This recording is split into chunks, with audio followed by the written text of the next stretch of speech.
(1월 2일) 월요일 오늘의 주요 뉴스입니다. 2011년 마지막 거래일 뉴욕 증시는 하락세로 장을 마쳤습니다.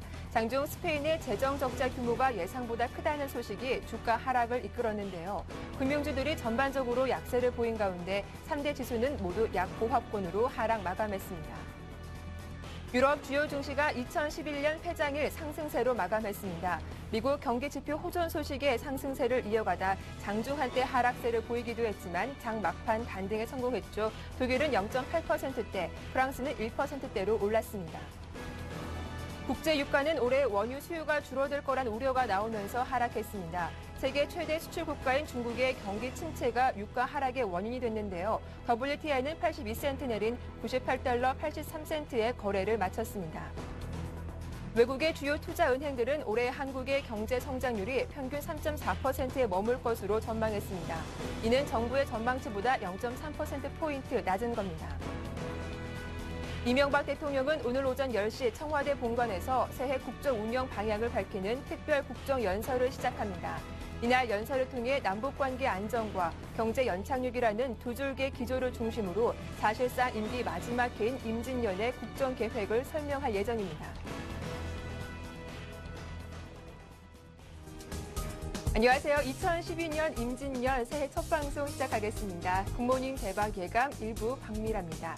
자, 국내 주식시장은 나름 긴 연휴를 보냈죠. 지난 금요일 국내 시장은 휴장을 포함해서 주말을 포함해 사흘간 연휴에 들어가기도 했는데요. 우리 시장은 쉬었지만 중국과 일본 등 아시아 증시 그리고 뉴욕과 유럽은 모두 개장하면서 2011년 마무리를 하기도 했습니다. 자, 지난 금요일 뉴욕 증시 마감 상황을 정리해보면 유럽발 우려의 3대 지수 모두 소폭이나마 하락세를 보여주기도 했습니다. 연간 기준으로 살펴보면 다우지수 만 가장 좋은 성적표를 거둬주기도 했는데요.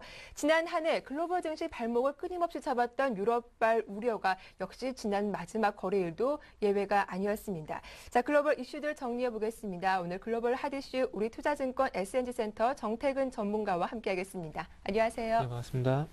네, 지난해네요 벌써. 지난해 지긋지긋한 이슈가 바로 유럽발 재정 우려였는데 마지막 날도 예외는 아니었습니다. 장중에 스페인의 재정 규모가 예상보다 크다는 소식이 좀 악재로 작용하면서 3대 지수가 모두 약보합권에 마감하기도 했는데요. 자세한 마감 소식 전해주시죠. 네, 우리나라 증시 쉬긴 했지만 미국 증시, 유럽 증시는 여전히 계속 개장을 했습니다. 그래서 미국 증시와 유럽 증시 같은 경우는 오늘 저녁에 휴장을 하기로 예정이 되어 있고요. 그래서 지난주가 아니면 작년에 좀 봐야 되겠죠. 작년 참 어떤 일도 상당히 다사다난한 해였는데 결론적으로 계속해서 유럽의 재정 적자가 계속해서 문제가 되는 그런 한 해가 아니었나 이렇게 좀 정리를 하고 싶습니다.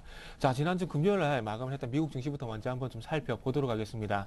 미국 증시 같은 경우에 소폭 하락 출발을 했습니다. 아무래도 뚜렷한 유럽 쪽에서 어떤 뚜렷한 이슈가 없는 상황 속에서 스페인의 재정 적자가 예상치보다 조금은 증가할 것이라는 그런 전망이 나오게 되면서 장 초반 악재가 되는 모습을 확인할 수가 있었습니다. 그리고 마찬가지로 좀 추가적으로 나온 소식을 본다면은 융커 유럽연합 정상회의 상임의장도 내는 유로존 경제가 뚜렷하게 좋아지지 않을 것이다. 그런 발언을 한 부분도 없지 않아 좀 악재로 좀 작용했습니다. 그래서 시장에 어떤 뚜렷한 모멘텀이 없다 보니까 시장은 약세 출발하고 난 뒤에 조금씩 확대를 해 나가는 모습을 확인할 수가 있었습니다. 하지만 하락폭이 그렇게 크지 않았다는 부분들도 조금은 다행이라고 이렇게 좀 말씀 한번 드려보고 싶고요.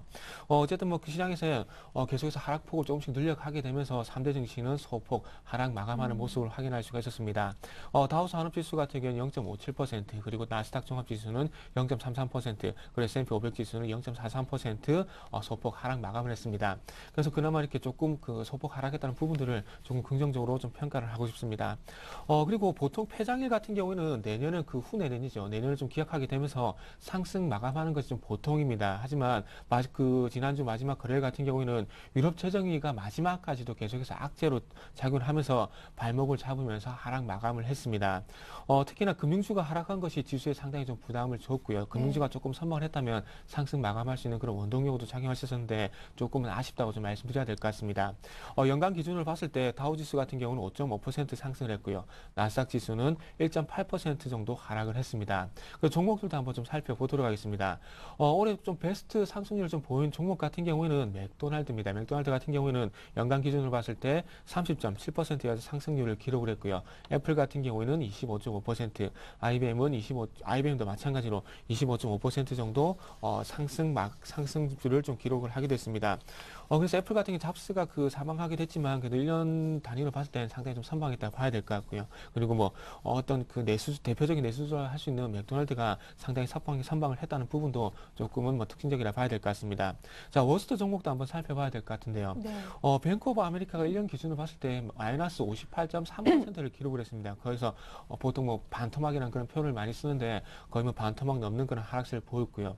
시티가 마이너스 44.7%, 모건스탠리가 마이너스 43.3%를 기록을 하면서 은행주가 좀 하락세 어떤 돋보이는 그런 부분을 확인할 수가 있었습니다. 그리고 뭐 금융주를 제외하고는 원자재 기업인 그 알코아가 마이너스 43.8%를 기록을 했다는 부분도 특징적이고요. 그리고 휴레패커드가 마이너스 38.8%를 기록을 하면서 큰 폭의 하락세를 보였습니다. 그래서 올해는 어떻게 될지도 상당히 좀 상당히 좀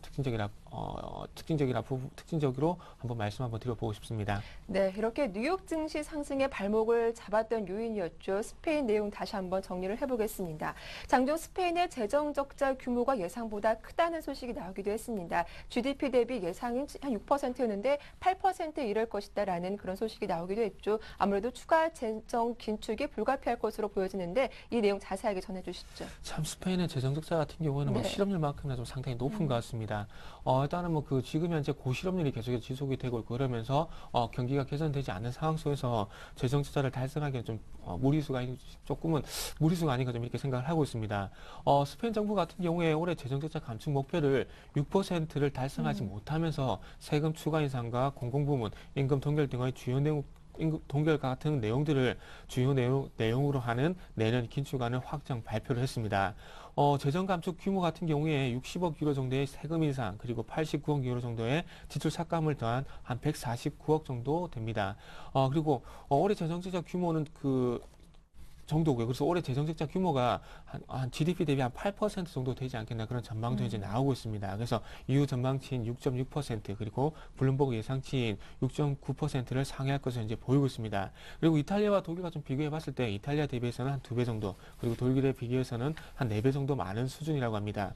그래서 이에 따라서 소득, 예금이자 고가 주택에 대한 세금 인상 그리고 공무원 급여 동결과 같은 긴축안을 현재 추진할 방침이고요. 다만 국민 여론을 좀 고려해서 연금 1% 인상 그리고 400억 유로 정도의 월간 실업수당은 유지할 계획이라고 합니다. 22%의 고실업률과 이로 인한 경제 위축은 재정 적자를 감축하고자 하는 스페인 정부의 성공 여부에 정부의 성공 여부에 어떤 의문부호가 현재 따르고 있습니다. 그래서 고실업률 같은 게 한 22%라고 지금 이제 말씀드렸는데 어떤 국민의 그 5명 중에 1명꼴로 현재 실업 상태에 놓여 있습니다. 그렇다 보니까 어떤 세수 확보가 상당히 좀 부족한 부분이 없지 않은데 그렇다 보니까 어떤 정부의 그 긴축이라든지 그런 정부의 세수를 줄이는 그런 방안이 밖에 없을 것 같습니다. 그래서 어찌되나 뭐 스페인의 그 독일을 제외한 스페인의 유럽의 대부분 국가들이 어떤 내수를 조금 내수 국가다 보니까 어떤 서비스업이라든지 그리고 어쨌든 서비스업이라든지 그리고 국내에서 어떤 그런 부분을 많이 관광 자원이라든지 그런 부분을 많이 확보를 해야 되는데 어쨌든 그런 부분에서 조금 그 돌파구를 좀 마련해야 될 것 같고요. 그리고 어쨌든 긴축 재정은 계속해서 좀 불가피한 부분이 아닌가 좀 이렇게 전망이 되고 있습니다. 네, 이렇게 스페인도 좀 문제지만 이탈리아 문제는 더 골치가 아픕니다. 자, 지난 금요일이었죠. 이탈리아 발행 금리가 7% 아래로 내려가기도 했습니다. 이는 분명 호재가 될 수 있겠지만 하지만 당초 예상했던 물량을 다 채우지는 못했는데요. 이탈리아 국채 발행 소식도 한번 정리해 주시죠. 네, 일단은 뭐 이탈리아 국채가 지난주 좀 변수가 되지 않겠 생각했는데, 네. 일단은 제 예상과 좀 빗나간 부분이 없지 않아 있는 것 같습니다. 상당히 큰 영향을 미치지는 못했습니다. 네. 하지만 내용들 좀 그 자세하게 좀 뜯어본다면은 조금 우려감은 완전하게 가시지 않았다 이렇게 좀 말씀 한번 드려보고 싶고요. 이탈리아 재무부가 올해 마지막 국채 입찰에서 발행금리 같은 경우는 직전 수준보다 조금 하회하는 수준을 보였지만은 어떤 그 국채 발행 목표치는 달성하지를 못했습니다. 3년물, 10년물을 각각 25억 유로 정도 발행을 했고요. 그리고 나머지 20억 유로 같은 경우에는 만기가 2021년인 유로본드 그리고 2018년 만기 변동금리 채권입니다. 그래서 당초에 발행 목표치는 85억 유로였는데 여기서 한 15억 유로 정도 못 미치는 그런 수준을 기록을 했습니다. 3년물 낙찰금리 같은 경우는 직전 이전 수준인 7.89%에서 5.62%로 하락을 했고요. 그리고 10년물 같은 경우에는 7.56%에서 6.98%로 마의 7%를 좀 하향 수준을 보이기도 했습니다. 하지만 국채가 입찰되고 난 뒤에 시장의 우려를 해소하기는 조금 역부족인 어떤 평가가 나오게 되면서 다시 7%를 상회하는 수준을 보이기도 했습니다. 그래서 내년에 만기가 돌아오는 30억 유로 정도의 규모, 30억 유로 규모의 국채를 이탈리아가 충당을 할 수 있을지에 대한 우려가 제기가 됐고요. 그러면서 그 중에서 917억은 내년 2월, 4월 달에 상당히 집중이 되어 있습니다. 그래서 어쨌든 국채 만기에 대한 우려, 이런 부분들이 다시 한번 롤오버를 시킬 것으로 현재 기정사실화가 되고 있는데 롤오버를 시켰을 때 이 물량을 받아줄 만한 주체가 과연 있을 것인가 그리고 이 물량을 시장 예상 과연 원만하게 해결이 될 수 있을까 그런 부분들이 조금 반영이 됐다 좀 봐야 될 것 같습니다. 그래서 아직까지 시장에 대한 의구심을 해소하기는 부족한 면이 상당히 많다고 현재 해석을 하고 있고요. 그러면서 금융 변동성은 완전히 끝나지 않았다는 그런 분석들이 현재 제기가 되고 있습니다. 그래서 어쨌든 이탈리아, 그리스 같은 경우 지금 힘겹게 계속해서 막아 나가고 있는데 그보다 더 큰 이탈리아 같은 경우에는 어쨌든 내년 초까지 내년 1분기, 2분기가 될 수 있겠죠. 내년 1분기, 2분기까지는 계속해서 시장이 짊어져야 될 어떤 짐이라고 좀 봐야 될 것 같습니다. 네, 말씀 잘 들었습니다. 이제 유럽 쪽으로 넘어가 보겠습니다. 유럽 주요 증시는 마지막 거래 모두 상승세로 마감하기도 했습니다. 아무래도 스페인의 그런 악재를 비껴 나간 부분이 호재가 되지 않았나 싶기도 한데요. 일단 유럽 증시 마감 상황도 자세하게 정리 부탁드릴게요. 네. 유럽 증시 같은 경우는 미국 쪽보다는 네. 좋았습니다. 유럽 증시는 소폭 상승 출발을 했고요. 저는 최근에 유럽 증시 같은 경우에 조금 미국의 경기 지표에 상당히 영향을 많이 받고 있습니다. 그래서 지난주 금요일도 마찬가지로 목요일날 발표가 됐던 잠중주택 판매 지수라든지 그리고 시카고 PMI 같은 이런 경기 지표에 상당히 조금 민감하게 반응하는 부분을 확인을 할 수가 있었고요. 어쨌든 전일 잠중주택 판매가 최근 1년 반 만에 최대 수준을 기록을 했는데 이 부분이 상당히 좀 호재가 됐습니다. 그래서 계속해서 미국 경기 지표에 대한 어떤 모멘텀이 작용하게 되면서 상당 소폭 상승 출발하는 원동력으로 좀 작용을 하게 됐습니다. 하지만 상승 개장하고 난 뒤에 조금 하락 전환하는 모습도 보여줬었는데요. 미국 쪽과 마찬가지로 스페인의 재정적자가 당초 예상치인 GDP에 대비 한 6%에서 8% 수준에 이를 것이란 전망이 내년 경기 침체 확산 우려가 제기가 되면서 하락 전환하게 됐습니다. 그래서 스페인 재정적자 이런 부분들이 다시 한번 경기 침체를 이끌지 않겠나 이런 우려감이 장중에 좀 반영이 됐다고 보시는 게 맞을 것 같습니다. 그래서 조금 하락 전환하기도 했지만 이런 부분을 빠르게 좀 만회를 하면서 유럽 장막판 쪽에서 유럽 증시는 유럽 증시는 다시 상승폭을 확대를 시키면서 상승 마감하는 그런 부분들을 확인을 할 수가 있었습니다.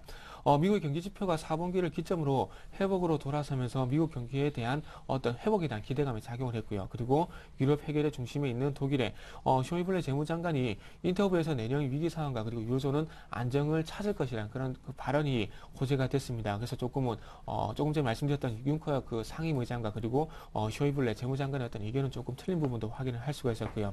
그래서 결론적으로 영국 증시 같은 경우에는 0.1% 상승 그리고 독일 증시는 0.84% 그리고 프랑스 같은 경우는 1.03% 어쨌든 연말을 마지막 거래를 상승 마감하게 되면서 좋은 그런 흐름을 좀 보였습니다. 네. 그래서 연간 기준으로 한번 봤을 때는 비유로존 국가인 영국 같은 경우는 5.5% 하락을 했지만 프랑스와 독일 증시 같은 경우에는 17.6% 그리고 14.7% 급락세를 보이면서 올해는 전체적으로 안 좋았다는 부분들을 또 확인을 할 수 있는 그런 부분도 확인할 수가 있었고요. 아무래도 그 유럽 증시 같은 경우에는 미국과 좀 틀리게 금융주 그리고 자동차주가 조금 반등을 보이다 보니까 시장이 좀 상승하는 원동력으로 좀 작용을 했었습니다. 네, 유럽 증시 마감 상황도 정리를 해봤습니다. 이어서 상품 시장 쪽으로 넘어가 볼 텐데요. 간밤 국제 유가는 원유 수요가 내년도 줄어들 것이라는 우려의 하락세로 마감하기도 했습니다. 아무래도 원유 수입이 가장 높은 그런 소비가 가장 많은 중국 쪽의 경기가 둔화될 거란 우려감이 바로 악재가 되기도 했었는데요. 국제 유가는 하락 마감한 반면 또 금값은 1.7% 상승 마감하기도 했습니다. 자세한 상품 시장 마감 상황 정리 부탁드릴게요. 네. 일단 유가 같은 경우 네. 최근에 미국 경기 지표 그리고 어떻게 본다면은 이란으로 좀 그 시작된 지정학적 리스크가 좀 많이 반영이 됐었는데 네. 최근에 와서 금요일 같은 경우 중국의 PMI 지수가 조금 영향을 미쳤습니다. 아무래도 네. 그 원자재라 해야 될까요? 원자재에 대한 수요가 상당히 큰 어떤 중국의 경기가 좀 둔화될 것이라는 부분들이 어떻게 본다면은 수요가 감소할 것이라는 그런 부분들이 좀 반영이 되면서 조금 하락하는 그런 부분으로 좀 작용을 했습니다. 그래서 서부 텍사스산 유 같은 경우에 98.84% 폐장일 마지막으로 봤을 때는 하락 마감하는 그런 부분들을 확인할 수가 있었습니다. 그래서 지금 이제 조금 전에 3대 변수를 말씀을 드렸는데 이 3대 변수를 계속해서 꼼꼼하게 체크를 해본다면은 유가의 어떤 방향성을 좀 체크를 해볼 수 있을 것 같고요. 어쨌든 그 중국의 PMI 같은 경우에는 조금 단기적인 좀 악재라고 좀 봐야 될 것 같고요. 그렇다고 볼 때 미국의 경기 지표 그리고 이란의 어떤 지정학적 리스크가 지속적으로 반영이 될 가능성이 크기 때문에 다시 한번 조금은 그 지정학적 리스크 즉 어떤 공급에 대한 어떤 우려가 좀 제기가 되면서 수요보다는 공급 쪽이 저 같은 경우 좀 영향이 미치지 않겠나 이렇게 좀 생각을 하고 있습니다. 그렇게 봤을 때는 조금 100달러를 다시 한번 돌파할 가능성이 있지 않겠나 이렇게 좀 말씀 한번 드려보고 싶고요. 금값 같은 경우는 유가와 좀 반대로 1.7% 정도 상승을 하게 되면서 온수당 1,566.80달러를 기록을 했습니다. 최근에 그 조지 소로스가 금 투자에서 한 발을 빼겠다. 금 이제는 투자하지 않겠다. 그런 얘기가 하면서 어떤 그 상품 시장 같은 경우에는 어떤 그 헤지 펀드 어떤 그 매수 세력과 매도 세력이 상당히 좀 팽팽하게 맞서면서 조금 투기 시장이라고 좀 말을 많이 하고 있는데 최근에 와서 조금 매수 세력이 좀 많이 빠져나가고 있습니다. 그렇다 보니까 매수 세력이 빠져나가게 되면서 크게 좀 하락하는 날도 있고요. 그러면서 어떤 그 최근에 좀 금값이 하락하게 되면서 그를 이용한 좀 저가 매수에 나서는 좀 매수 세력이 조금 팽팽하게 맞서고 있습니다. 그래서 지난주 금요일 같은 경우에는 조금 매수세가 조금 그런 매수 세력이 다시 한번 들어오게 되면서 금값이 좀 상승한 것이 아닌가 좀 생각을 하고 있습니다. 그래서 결론적으로 최근에 와서 매수세와 매도 세력이 상당히 좀 팽팽하게 맞서면서 변동성이 좀 확대가 되고 있는데 큰 추세를 한번 본다면은 통화를 좀 같이 보시는 게 맞을 것 같습니다. 그래서 유로화 가치를 좀 보시라는 것이 아니라 조금 달러와 조금 그 보시면서 좀 대응을 하시는 게 좋을 것 같습니다. 네. 대표적으로 그 안전자산을 불리고 있는 통화 같은 경우에는 엔화와 좀 달러가 있는데 금값 같은 경우는 조금 달러와 상당히 조금 상반된 모습을 보여주고 있습니다. 달러가 약세를 보인다면은 통화 가치가 약세를 보이기 때문에 그의 어떤 대안으로 할 수 있는 안전자산이 금값으로 몰릴 수밖에 없습니다. 근데 최근에 좀 유로화가 좀 약세를 보이다 보니까 그와 반대로 조금 상대적인 금값이 조금 상승을 하다 보니까 조금 금값이 그와 반대가 되는 마찬가지로 금값이 약세를 보일 수밖에 없겠죠. 그렇기 때문에 단기적으로 봤을 때는 뭐 변동성이 크게 될 가능성이 상당히 크기 때문에 큰 틀에 봐서는 조금 달러와 좀 연동된 그런 대응을 하신다면은 금값의 어떤 방향성을 예상하는데 조금 도움이 되지 않겠나 이렇게 좀 말씀 한번 드리고 싶습니다.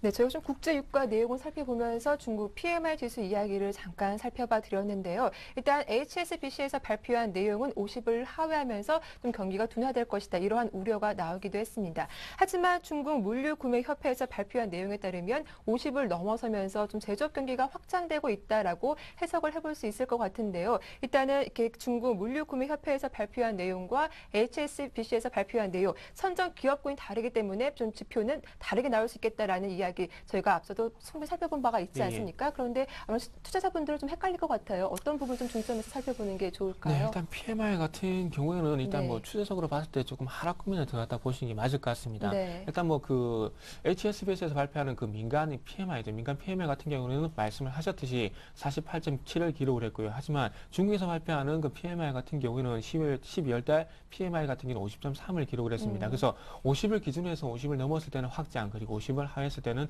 위축 국면이라 좀 해석을 하고 있는데 네. 일단은 그 시장에서는 50.3을 기록을 하면서 다시 한번 확장 국면에 지표상으로 봤을 때는 들어간 것은 확인이 되고 있지만 전체에서 봤을 때는 그 하락 국면으로 위축 국면으로 진입했다고 현재 해석을 하고 있습니다. 50.3을 기록했던 부분들이 어떻게 본다면은 신년을 앞두고 그 상당히 축제 효과라는 그런 얘기를 하고 있습니다. 그래서 그 신년 효과 효과 이런 어려운 얘기를 하고 있지만은 좀 더 쉽게 얘기를 하지만은 조금 단기적인 어떤 효과라고 좀 얘기를 하고 있습니다. 그렇게 봤을 때 1월 달은 다시 한번 위축 국면으로 진입하지 않겠나 이렇게 예상을 많은 전문가들이 좀 하고 있습니다. 그렇게 봤을 때 시장 중국의 어떤 그 PMI가 위축으로 들어가게 된다는 것은 즉 중국이 아직까지는 어쨌든 전 세계적으로 어떤 공장 역할을 하면서 어떤 생산 기지 역할을 하고 있습니다. 그렇게 봤을 때 중국의 생산 기지가 좀 위축이 되고 있다는 부분들은 어떻게 본다면은 유럽이라든지 미국의 시장이 계속해서 어떤 수요를 받쳐줄 만한 시장들이 계속해서 위축이 되고 있다고 해석을 하시는 게 맞을 것 같고요. 그렇게 봤을 때 올해 그 열리게 될 3월 5일에 열리게 될 전인대에서 네. 어떤 그 정책이 나올지 그리고 지준율이 계속해서 현재 인하가 2번 정도 인하가 됐는데 추가적인 지준율 인하 그리고 그러면서 금리 인하까지도 한번 나올 수 있지 않겠나 이렇게 생각을 하고 있습니다. 현재 지금 브라질 같은 경우에 계속해서 지금 그 통화 가치가 좀 상승하는 부분도 있긴 하지만은 경기 위축에 대한 부분이 조금 반영이 되면서 브라질 같은 경우도 지금 이제 금리를 조금씩 인하를 하고 있는 부분을 확인할 수 있습니다. 그렇다면은 원자재 그 대표적인 원자재 그 국가랄 수 있는 러시아 그리고 뭐 브라질 양대 산맥을 좀 놓고 있는데 어떤 원자재 그 공급을 하고 있는 브라질에서 조금 기준금리 인하를 했다면 그 원자재를 팔아서 어떤 생산 공장 역할을 하고 있는 네. 중국도 조금 인하될 가능성이 있다는 겁니다. 그렇기 때문에 계속해서 그 중국 같은 경우에도 조금은 그 경기 완화 쪽으로 조금 정책이 나올 가능성이 상당히 크게 될 수가 있겠죠. 그렇기 때문에 중국 같은 경우 PMI 지수 같은 경우에는 계속해서 조금 위축 국면에 진입할 가능성이 크고 그렇게 됐을 경우에 위축한다는 것을 조금은 위축세로 돌아서 어떤 경기에 대한 어떤 확장세로 돌려주기 위한 정책이라든지 그리고 통화 정책이 나올지 여부도 한번 보시는 게 좋을 것 같습니다. 그리고 마찬가지로 중국이 조금 통화 완화 정책 그리고 경기 완화 정책이 좀 나오게 된다면 거기에 대한 어떤 그 중소기업들 어떤 그 생산 기지 역할을 하는 공장들에 대한 어떤 정책이 나올 가능성이 상당히 큽니다. 그렇게 됐을 경우에 순수 원자재보다는 1차 가공에 대한 원자재에 대한 수요에 대한 부분들이 조금 증가할 가능성이 있고 모멘텀이 네. 작용할 가능성이 분명히 있을 수가 있겠죠. 그래서 그런 부분들을 조금 우리나라와 연결시켜 본다면은 철강 그리고 화학업종들이 네. 얼마만큼 효과가 발생할지도 여부도 조금 연결해서 본다면은 어쨌든 뭐 종목을 어쨌든 뭐 주시장에 진입을 한 것은 어쨌든 매매를 위한 부분도 없지 않아 있기 때문에 어떤 그런 업종별 어떤 그 전망에 대한 부분도 네. 조금 도움이 되지 않겠나 이렇게 좀 정리를 하고 싶고요. 네, 상당히 좀 어려운 내용이었습니다. 아무래도 2012년 올 한 해 경제를 전망하는데 중국 쪽 이야기도 빼놓을 수 없기 때문에 좀 자세하게 짚어주신 것 같습니다. 다음 내용으로 살펴보겠습니다. 유로 달러 환율이 엔화 대비 11년 만에 최저를 기록했다고 합니다. 자, 앙겔라 메르켈 독일 총리도 유로존을 지키기 위해서 어떤 노력도 최선을 다할 것이다라고 말하기도 했는데 올해 또 엔화와 유로 전망은 어떻게 될지 이 부분도 짚어봐 주시죠. 네, 일단은 좀 이렇게 봐야 될 것 같습니다. 유로화 같은 경우에 유럽의 재정기가 계속해서 부각이 되고요. 그리고 아까 네. 전에 말씀드렸지만은 이탈리아 국채 만기가 계속해서 집중이 되어 있습니다. 그래서 이런 국채 만기에 대한 우려가 계속해서 지속이 된다면은 달러 약세는 조금 불가피하지 않겠나 이렇게 생각을 하고 있습니다. 그렇게 봤을 때 달러가 약세를 죄송합니다. 달러가 아니죠. 유로화죠. 네. 유로화가 좀 약세를 보이게 된다면은 마찬가지로 달러는 그 미국 정부의 어떤 의도와 상관없이 조금은 강세를 보일 가능성이 상당히 크게 봐야 될 것 같고요. 그렇다면은 달러가 좀 강세를 보이게 된다면 미국 국채에 대한 안전자산에 대한 수요가 증가할 가능성은 조금 대비를 하시는 게 좋을 것 같고요. 그리고 마찬가지로 달러가 좀 강세를 보이게 된다면은 조금 달러와 좀 양대 산맥을 이루고 있는 대표적인 안전자산이 될 수가 있겠죠. 금값이 조금은 추세적으로 좀 하락 기조가 좀 이어질 가능성도 좀 있을 것 같습니다. 그렇게 됐을 경우에 그렇다면 그 달러가 좀 강세를 보인다면은 금값은 강세를 보일 수밖에 없고 금값이 좀 강세를 보이게 된다면은 마찬가지로 금값에 대한 매도 세력에 대한 부분들이 좀 강화될 수가 있기 때문에 금을 조금 매수하기보다는 매도를 하는 쪽으로 금을 조금 파는 쪽으로 좀 생각을 하시는 게 좋을 것 같습니다. 그렇다면은 마찬가지로 어떤 그 달러 쪽으로 통화 가치에 대한 부분을 좀 염두에 두셔야 될 것 같고요. 그래서 또 좀 달러가 좀 강세를 보이게 된다면은 유가도 좀 영향이 있지 않겠나 이렇게 말씀하실 분들도 좀 계시겠지만 유가 같은 경우는 조금 그 달러 쪽을 보시기보다는 지금 현재 상황을 봤을 때는 아까 조금 전에 말씀을 드렸듯이 어떤 그 이란에 대한 지정학적 리스크 그리고 경기 지표에 대한 어떤 그런 연관성을 가져가시면서 좀 대응을 하시는 게 맞지 않겠나 생각을 하고 있습니다. 자, 그러면서 지금 현재 그 유로가 좀 약세를 보이면서 좀 불똥이 지금 그 아시아 쪽에 좀 엔화로 좀 불똥이 좀 튀고 있습니다. 엔화가 네. 지금 현재 유로 그 엔화 환율을 봤을 때 99엔까지 진입을 했는데 지금 현재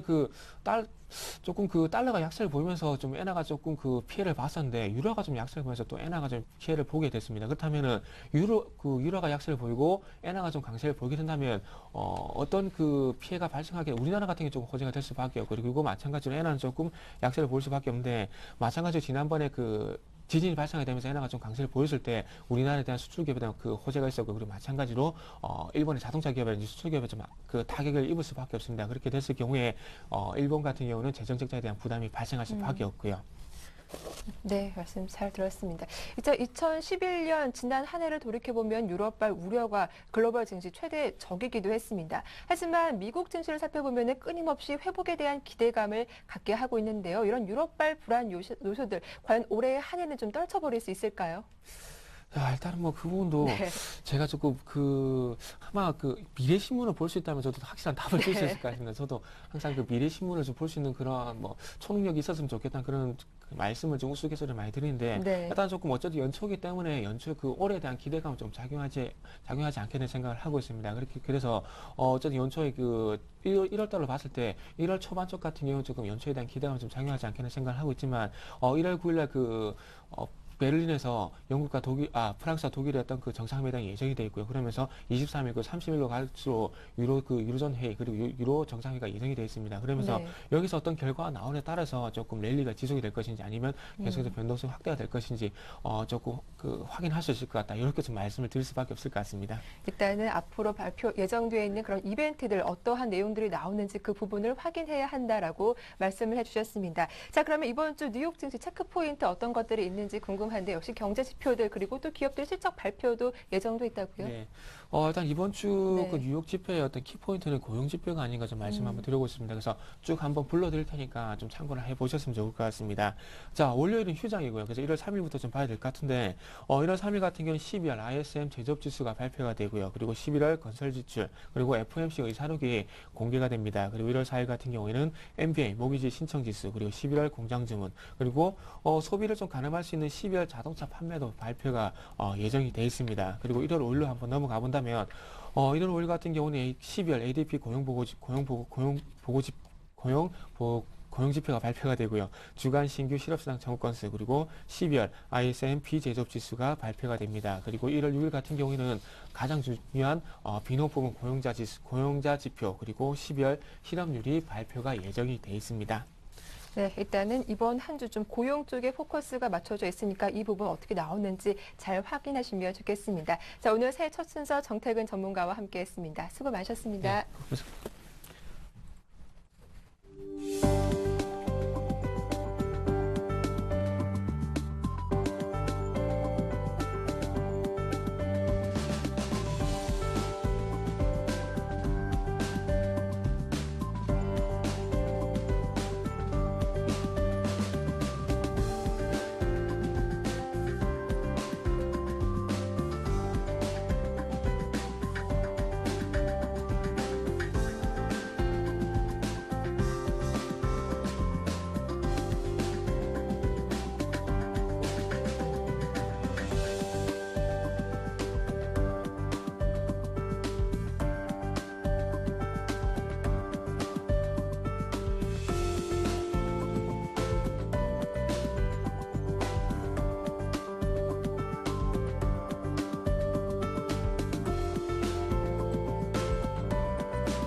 지식경제부는 올해 수출은 5,950억 달러, 수입은 5,700억 달러로 작년보다 6.7%와 8.7% 늘어날 것으로 예측했습니다.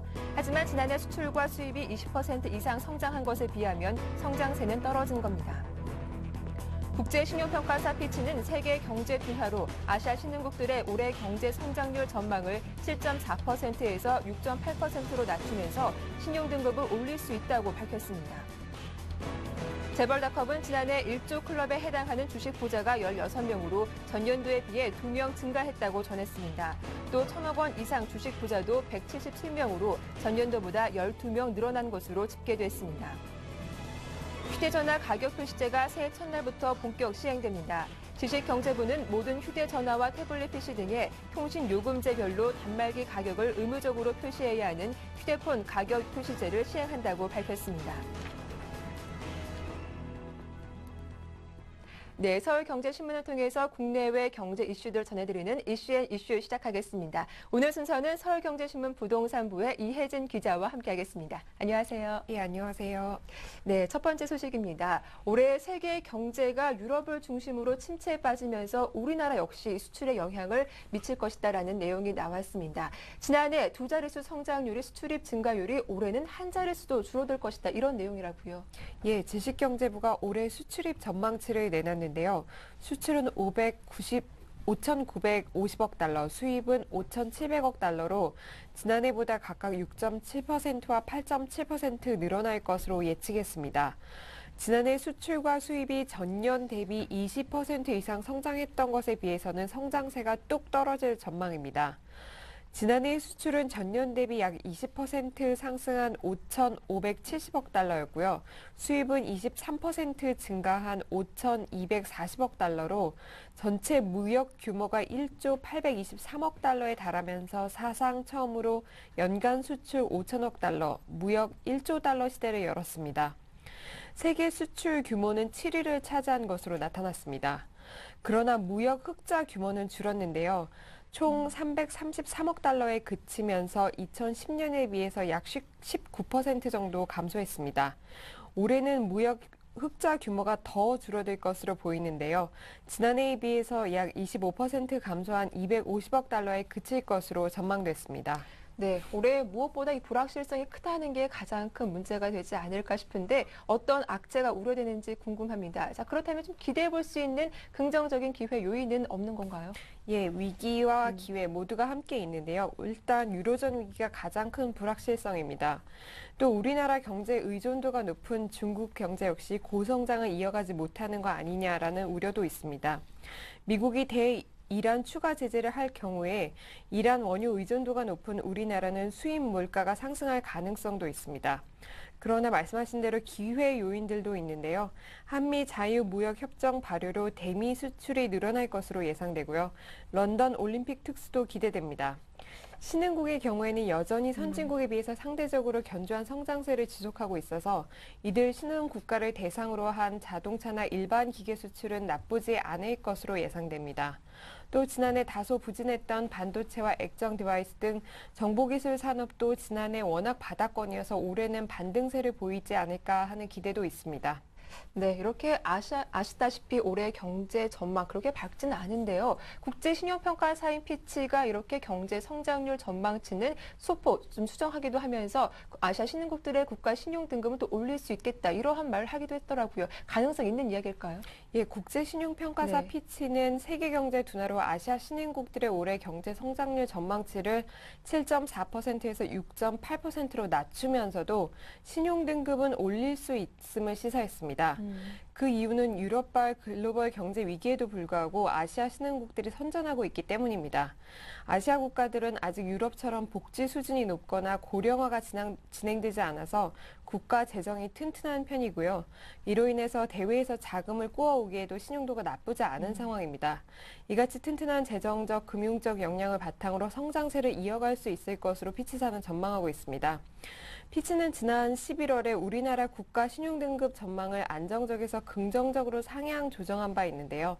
보통 전망을 상향 조정하면 1, 2년 사이에 국가 신용등급도 올라가는 게 일반적이기 때문에 우리나라 신용등급도 현 A+ 수준보다 올라갈 수 있다는 가능성이 있는 상황입니다. 피치는 한국의 신용등급을 올릴 수 있는 전제 조건에 그러나 조금 달기도 했는데요.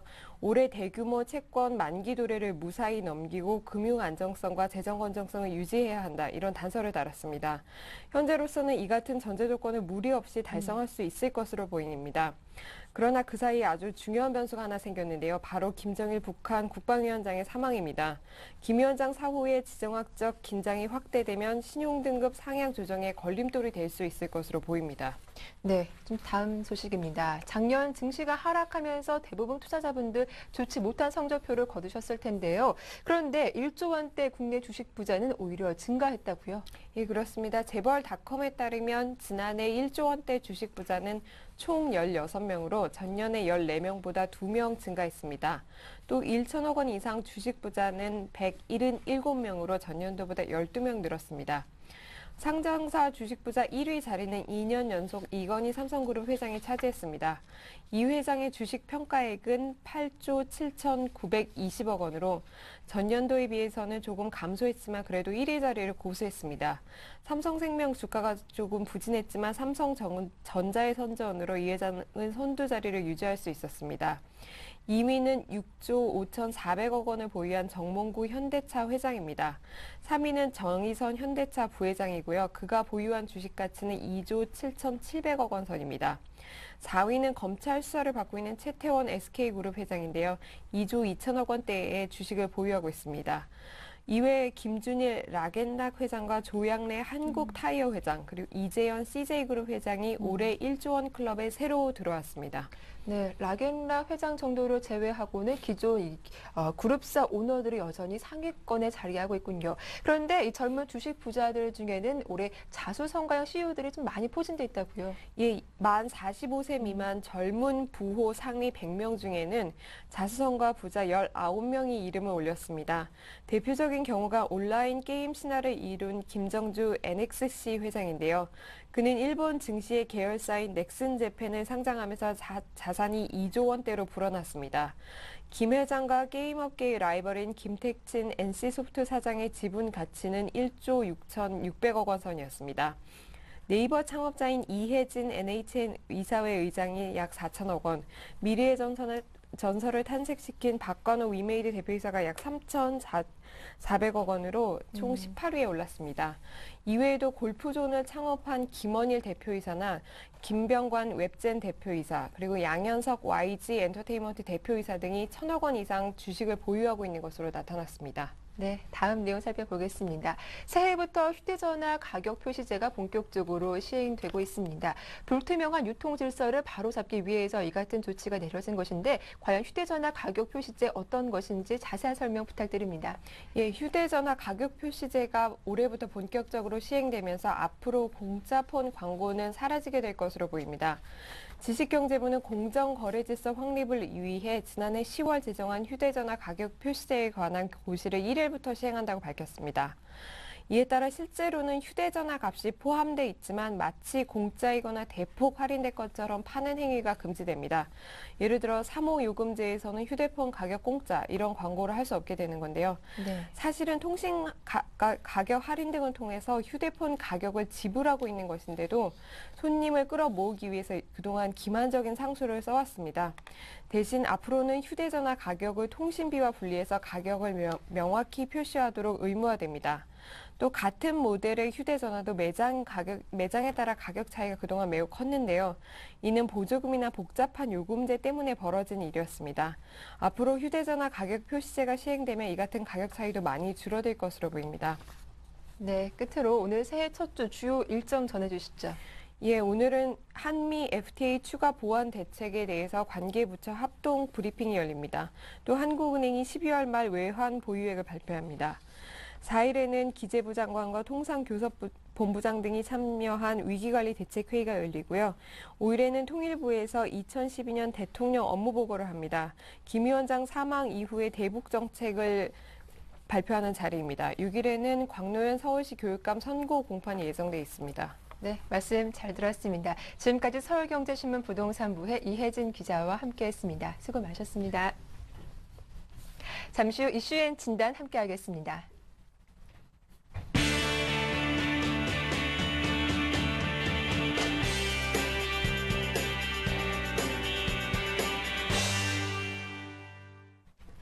네, 글로벌 마감 상황과 이슈를 체크해보고 오늘장 진단해보는 이슈앤 진단 순서입니다. 자, 오늘 코너는 신영증권 영등포 지점의 윤경수 차장과 함께하겠습니다. 안녕하세요. 네, 안녕하세요. 네, 새해 첫날도 이렇게 인사를 드리네요. 반갑습니다. 네, 새해 복 많이 받으십시오. 네, 차장님도 새해 복 많이 받으시고요. 네. 자, 먼저 뉴욕 증시 마감 상황부터 정리를 해볼 텐데요. 일단 지난 마지막 거래일 뉴욕 증시는 하락으로 마감을 했습니다. 지난 한 해 끝없이 발목을 잡았던 유럽발 악재가 또다시 또 뉴욕 증시 마감에 또 악재가 되기도 했는데 자세한 글로벌 체크 포인트 정리해 주시죠. 네, 뉴욕 증시 마감 상황 네. 마지막 날이었죠. 마감 상황 좀 살펴보도록 하겠습니다. 말씀하신 대로 뉴욕 증시가 좀 하락으로 장을 네. 마감을 했습니다. 아무래도 스페인 소식 때문에 장을 하락으로 마감을 했는데요.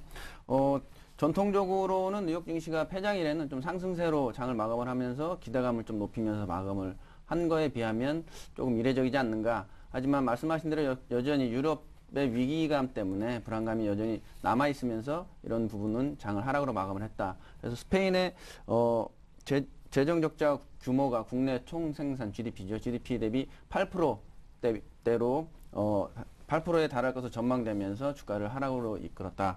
이렇게 볼 수가 있겠습니다. 다우지수를 연간으로 좀 따져보면 다우지수가 연간으로는 5.5% 이상 오르면서 장을 마감을 해줬기 때문에 이는 2년간 이렇게 2000년 이후 2년 동안 상승을 했다. 이렇게 볼 수가 있겠습니다. 또 S&P 500 지수는 지난해에 비해서 0.04포인트 하락하는 약보합세를 보였고요. 이에 비해서 나스닥 지수는 하락으로 좀 마감을 했다. 이렇게 볼 수가 있겠습니다. 실제로 4월 초까지 S&P 500 지수는 8% 이상 급등을 하면서 좀 상승으로 지수를 보여줬는데요. 8월달 유럽 재정위기가 급격히 나오면서 장을 급격히 하락으로 몰아가면서 S&P 500 지수 역시도 좀 하락으로 마감을 했다. 이렇게 보여줄 수가 있겠습니다. 하지만 4분기 이후부터는 미국의 경기가 호전될 분위기가 보여지고 있고요. 지난번 보여줬던 매출도 늘어나고 있고 실업자 청구 건수도 줄어들고 있고 이런 부분들은 미국 증시를 좀 상승으로 이끄는데 좀 기대감을 보여주지 않을까 이렇게 보여주면서 4분기 이후부터는 뉴욕 증시가 살아나는 분위기를 좀 보여주고 장을 마감을 했다 이렇게 볼 수가 있겠습니다. 네, 말씀 잘 들었습니다. 이제 구체적인 오늘장 전략을 세워볼 텐데요. 먼저 지난 목요일장 마감부터 정리를 해보겠습니다. 연간 기준으로 보면은 국내 증시는 3년 만에 하락세를 보여주기도 했습니다. 하지만 마지막 거래일만 보면은 올해 조금 좀 기대감을 갖게 하는 날이 아니었나 싶은데요. 코스피 지수가 아주 소폭 오르면서 마감을 했고 코스닥은 이보다 더 많이 1%대 상승세를 보이며 마감하기도 했죠. 지난 목요일 국내 증시 마감 상황도 정리 부탁드립니다. 네, 목요일 저희도 국내 증시가 목요일 마감을 했죠. 네. 국내 코스피 1820선 중반에서 좀 마감을 보여줬는데요. 코스피 전일보다 0.62포인트 오른 1825.74를 기록하면서 마감을 해줬습니다. 장중에는 1830선까지 좀 웃돌긴 했지만 동시효과의 상승폭을 거의 다 좀 되돌리면서 장을 1825로 마감을 했다. 이렇게 보여줄 수가 있고요. 이탈리아 장기 국채 발행에 대한 우려로 투자 심리가 좀 위축됐다. 이런 부분도 좀 보여지고 있고요. 이날 외국인들은 거의 좀 관망세 정도라고 보여질 수가 있고요. 140억 정도 매도를 보여줬고요. 기관이 매수를 보여주면서 장을 좀 상승으로 이끌었다. 이렇게 볼 수가 있겠는데요. 기관 중에서 또 투신이 그 장을 상승으로 이끄는데 좀 도움을 많이 줬다. 이렇게 보여줄 수가 있고요. 개인은 장 후반에 좀 매도세로 돌아서면서 좀 매도 우위를 좀 보여줬고. 그래서 장은 기관의 매수세로 인해서 좀 상승세로 장을 분위기를 이끌었다. 이렇게 보여줄 수가 있겠습니다. 지수를 끌어올린 투신권 역시 강한 매수세를 보여줬었는데 기관이 또 연기금 특히 매수세를 보여주었고요. 연기금이 어느 정도 이제 자금을 집행을 많이 한 것으로 보여주면서 좀 이따 말씀드리겠지만 1월 달에는 그래서 장은 좀 강보합세 정도 네. 이렇게 예상은 되고 있습니다. 그래서 그런 부분 우리가 좀 잘 봐야 될 상황이라고 볼 수가 있겠고요. 업종별로 보면 내린 업종, 오른 업종 좀 반반이었다. 이렇게 볼 수가 있겠습니다. 유통, 의료정밀, 우수장비 이런 업종들, 특히 증권 이런 업종들은 시장 대비 강세를 보여줬다 이렇게 볼 수가 있겠고요. 은행과 철강금속 업종은 개장 이후 줄곧 약세를 보였다. 그리고 전기가스, 운송, 화학 이런 업종도 좀 하락을 하면서 장을 마감을 했다 이렇게 보여줄 수가 있겠습니다. 네. 코스닥 역시도 뭐 500선을 회복하면서 네. 장을 마감을 했습니다. 뭐 조금 기관의 또 사자 또 외국인의 사자 이렇게 같이 동반 사자가 움직임 보여주면서 코스닥 역시도 좀 상승세로 마감을 보여줬었는데요. 시가총액 대비 상위 종목은 뭐 종목별로 시비가 좀 엇갈렸다 이렇게 보여줄 수가 있고요. 업종별로는 뭐 운송, 종이 목재, 통신 서비스를 제외한 대부분 업종이 상승을 했다 이렇게 보여줄 수가 있겠습니다. 테마별로 보면은 뭐 눈에 띈 테마는 수소연료 전지차 관련주인데요. 네. 현대자동차 그룹이 내년에 투자액 14조 1천억이요. 이 가운데 4조 6천억을 친환경 자동차, 고효율 신차 이런 개발 등에 투자를 하겠다 이런 소식 때문에 좀 상승을 이끌어줬고요. 안철수 네. 연구소죠. 정말 강했죠. 네, 안철수 연구소 또 그 융합 관련돼서 지속적으로 상승세를 보여주면서 상한가로 마감을 했고요. 여기에 좀 특징주가 뭐 대선 관련주겠죠. 네. 비트컴퓨터 그 회장이 비상대책위원회에 합류를 하면서 비트컴퓨터가 3거래일 연속 상한가를 보여주면서 마감을 했다. 이런 것도 좀 특이한 부분이라고 보여줄 수가 있겠습니다. 네, 이렇게 목요일 훈풍 오늘까지 좀 이어받으면 좋겠는데 이 스페인발 악재 조금 우려스럽기도 합니다. 오늘장 주요 체크 포인트 어떤 것인지 궁금하기도 하고 또 2012년 올해 국내 증시를 이끌 주요 업종 또 어떤 것들이 있는지 소개해 주시죠. 네, 전반적으로 좀 살펴보도록 하겠습니다. 네. 작년도 전반적으로 좀 살펴보면 아무래도 우리가 계속 들어왔던 차화정 네. 이런 부분들은 뭐 강세를 보여줬다 이렇게 보여줄 수가 있겠는데요. 뭐 자동차, 화학, 정유라고 볼 수가 있겠죠. 이런 부분들은 주가를 상승으로 이끄는데 뭐 가장 큰 뭐 힘을 보태줬다 이렇게 볼 수가 있고요. 또 투신사, 특히 랩 이런 부분들에서도 뭐 집중과 선택이라고 말을 하는데 이런 부분들도 또 투신사에서도 차화정을 상승으로 이끄는데 또 큰 힘을 보태줬다 이렇게 보여줄 수가 있고요. 여기에 개인도 또 투자에 참여하면서 차화정에 대한 강한 상승세로 이끌어갔다 이렇게 볼 수가 있겠습니다. 하지만 8월 이후 또 특히 그 3월 11일이죠. 일본의 대지진 이후에 급격히 하락세를 보여주면서 이후 또 장을 이끌었던 종목은 IT, 전기전자 이런 부분이 다시 두각되면서 장을 상승으로 이끌었다 이렇게 볼 수가 있겠습니다. 특히 삼성전자가 100만 원을 꿈의 100만 원을 뭐 돌파하면서 IT주를 강하게 상승으로 이끌었다 이렇게 볼 수가 있겠습니다. 작년 뭐 한 해 좀 오르락 내리락 뭐 업종이 큰 뭐 증시가 오르락 내리락 모습을 보여줬는데 8월 달이 가장 큰 고비였다고 볼 수가 네. 있겠죠. 8월 유럽 증시가 가장 불안감을 조성하면서 강하게 하락세를 보여주면서 그 이후 추가 상승 여력을 타지를 못하면서 뉴욕 증시에 비해서 크게 오르지는 못했다 이렇게 보여줄 수가 있겠는데요. 요 부분은 제가 잠깐 차트를 좀 잠깐 보면서 말씀을 드리면요. 지난 주에도 제가 좀 보여드렸는데 네. 요게 1월 달 국내 증시 1월 3일 날 이후 1월 3일 이후 네. 상승세를 보여주면서 8월 이후에 급격히 하락세를 보여준 이후에 추가 상승을 보여주지 못하고 1890선 정도에서 뭐 마감을 보여줬다 이렇게 볼 수가 있는데요. 이에 반해서 뉴욕 증시는 1월 달 가격 대비 8월 이후 급격히 하락한 이후에 다시 1월 달 가격을 추가 돌파하면서 네. 12,000포인트로 마감을 한 걸 보여준다면 이것을 감안한다면 국내 증시 역시는 뭐 추가 상승세를 보여주지 않을까 이렇게 예상은 좀 되고 있습니다. 뭐 보시다시피 4월 달에 저희가 2231.47로 고점을 찍었는데 여기에 추종을 하면서 미국 증시가 따라온 이런 분위기를 보여줬거든요. 그래서 이 당시에는 뉴욕 증시가 국내 증시의 커플링으로 좀 가는 분위기로 보였다 이렇게 볼 수가 있겠고요. 이에 따라서 국내 증시는 뭐 전형적인 상고 하저 네. 이런 분위기를 보여줬다 이렇게 볼 수가 있겠습니다. 네, 알겠습니다.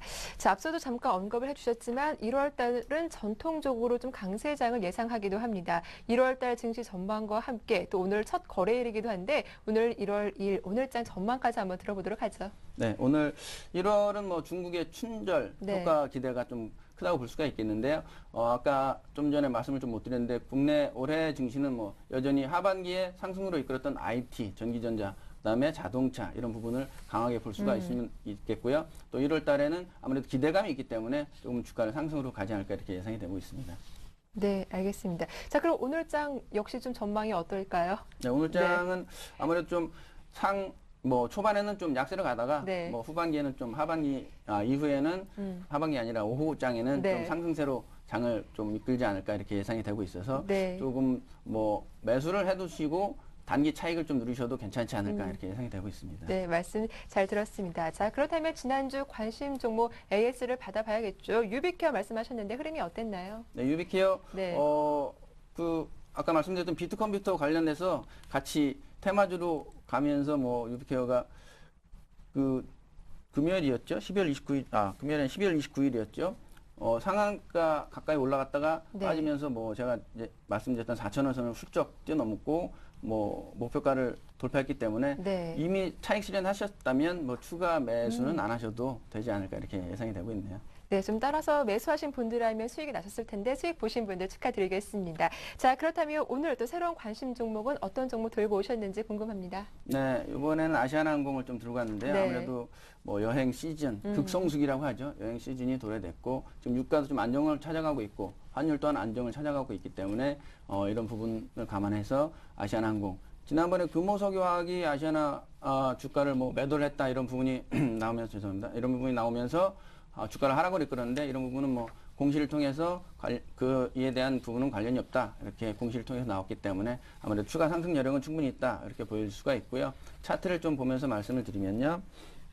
차트를 지금 보시다시피 거의 뭐 바닥이지 않을까 이렇게 보여지고 있고요. 그래서 11월 27일 6,260원 바닥 찍은 이후에 네. 추가 상승 여력을 충분히 보여주고 있거든요. 그래서 이런 부분을 감안한다면 추가 상승 여력은 충분히 보인다. 그리고 외국인들의 매수세가 지속적으로 이어지고 있는 부분 또한 역시 추가 상승세를 보여주고 있다. 이런 부분이 보여지면서 매수가는 아무래도 시초가로 좀 잡아보도록 하고요. 목표가는 지난번에 1차 저항선이 7,500원. 손절가는 지난번 하한가인 6,260원 이렇게 좀 정해보도록 하겠습니다. 네, 오늘의 관심 종목 아시아나 항공까지 자세한 이야기 들어봤습니다. 지금까지 신영증권 윤경수 차장과 함께했습니다. 수고 많으셨습니다. 네, 감사합니다. 네, 굿모닝 대박 예감 1부는 여기까지입니다. 저희는 잠시 후 2부에서 인사드리겠습니다. 함께해 주셔서 고맙습니다.